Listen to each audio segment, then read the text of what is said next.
Sure, my name is JB McRee. I currently lead our product marketing efforts for HTC's virtual reality, most specifically HTC Vive. Phone is definitely an incredibly crucial part of the business. We're still very focused on phones, but we're also going to be focused on VR moving forward, and we're really excited about it. One thing that I can say is we're very focused on a high quality experience. You know, it's important for, I think, the industry as a whole, for the first products coming to market, delivering on a very premium VR experience, and so there's a lot of weight on our shoulders because we're going to be one of the first ones to market, and so we're focused on a very premium experience, and so when that time comes, we'll make sure you know.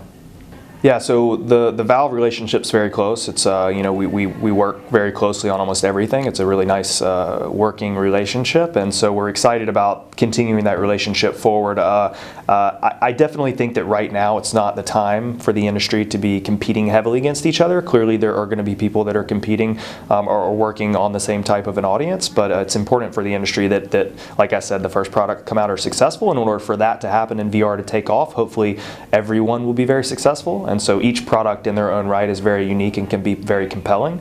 And so we're excited about other folks in the market and the opportunities for other people to work with with us or with Valve.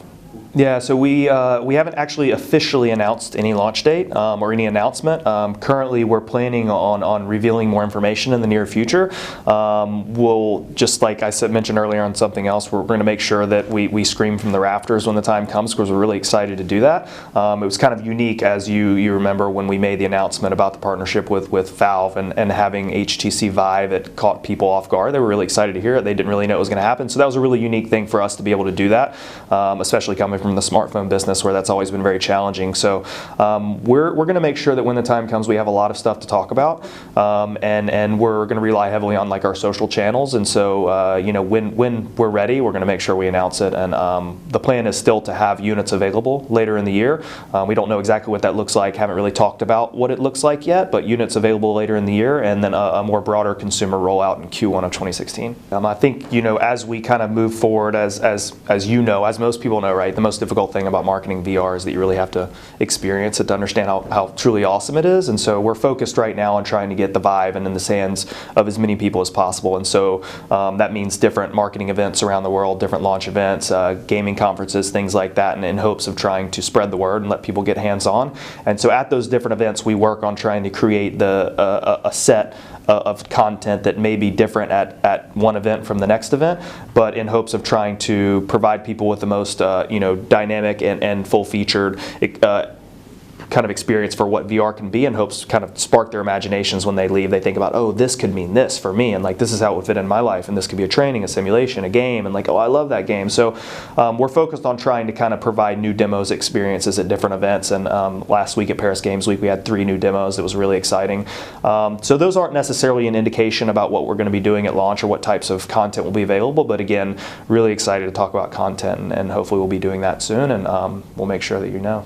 It's going to be, in the beginning, there's going to be certain types of people who kind of get the first set of headsets, and the fact that it requires a PC in the beginning is going to be kind of a big hurdle for some people. So in the beginning, there's going to be a lot of adoption from gamers who currently have PCs that are maybe capable of running it, or with small financial investment could be capable of running it. It's also kind of important to understand that the type of content those people want to see is gaming, and the type of people who have the expertise for creating really cool and compelling VR experiences currently exist in gaming. So it's only natural that will happen. You're also going to have early adopters or enthusiasts, people like myself who love to have the latest and greatest of everything, or willing to maybe make that jump in sooner than later. Also because of the fact that VR is in its infancy, right? It's not going to be as potentially easy to kind of guide through certain things as it will be down the road. So as the product matures, the technology matures, the technology becomes more small, more miniaturized, I think we'll see it being adopted by more folks. But I think it's going to be a curve, and it's going to take a few years before it really picks up and is kind of a household product. Sure, I mean, it's only natural that technology does advance. Right now we're kind of laser focused on what we believe is the first and most compelling kind of end-to-end VR experience, and that's HTC Vive, and so that's what we're looking at right now.